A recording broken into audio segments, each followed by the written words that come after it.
എല്ലാവർക്കും ഒന്നുകൂടി കുറച്ച് മീനിന്റെ വിശേഷങ്ങളിലേക്ക് സ്വാഗതം. ഇത് നമ്മളുടെ സ്വന്തം മാർക്കറ്റിന്റെ കഥയാണ്. നമ്മുടെ ഇടവനക്കാട് വേണ്ട, നമ്മുടെ ഇടവനക്കാട് മാർക്കറ്റിലാണ്. നല്ല പച്ചമീൻ, പച്ചമീൻ. ഇടവനക്കാട് ഏറ്റവും കൂടുതൽ മീൻ കിട്ടുന്ന ഒരു സ്ഥലമാണ് ഇത്. കാരണം വ്യത്യസ്തമായിട്ടുള്ള മീനുകളുണ്ടാവും, ഒരുപാട് മീനുകളുണ്ടാവും അവിടെ. നമുക്ക് ഹോൾസെയിലായിട്ട് റീറ്റെയിലായിട്ട് ഇവിടെ നിൽക്കാം. ഇവിടെ കച്ചവടക്കാരെന്ന് വാങ്ങാം, അതുപോലെ തന്നെ ലേലം ചെയ്ത് കൊടുക്കാൻ പറ്റും. അതാണ്ട് എല്ലാ മാർക്കറ്റിലും പോലെ തന്നെ ഇവിടെയുള്ള ഒരു സംഭവം. രാവിലെ 7 മണി 7 തുടങ്ങിയിട്ട് ഇവിടുത്തെ ലേലം വിളി കാര്യങ്ങളൊക്കെ തുടങ്ങട്ടോ. ഒരു 10 മണി 11 മണി ഇവിടെ മീനും ഉണ്ടാവും. അപ്പോൾ ആർക്കെങ്കിലും നല്ല പച്ചമീൻ, നല്ല ഫ്രഷ് മീൻ വേണമെന്നുണ്ടെങ്കിൽ നേരെ രാവിലെ ഇങ്ങനെ വിട്ടോട്ടോ.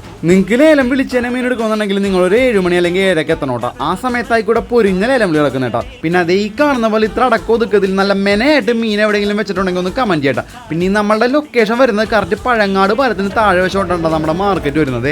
ഈ കാണുന്ന രീതിയിലുള്ള മീനുകളൊക്കെ നിങ്ങൾ വേണമെന്നുണ്ടെങ്കിൽ നേരെ ഇങ്ങനെ വന്നോട്ടോ. ലേലം പുരോഗമിച്ചിരിക്കുന്നിടയിൽ നമ്മുടെ പൂച്ച സാറുണ്ട് കേട്ടോ. പുള്ളിക്ക് എന്തെങ്കിലും കിട്ടാൻ നോക്കിയിരിക്കുവാണ്.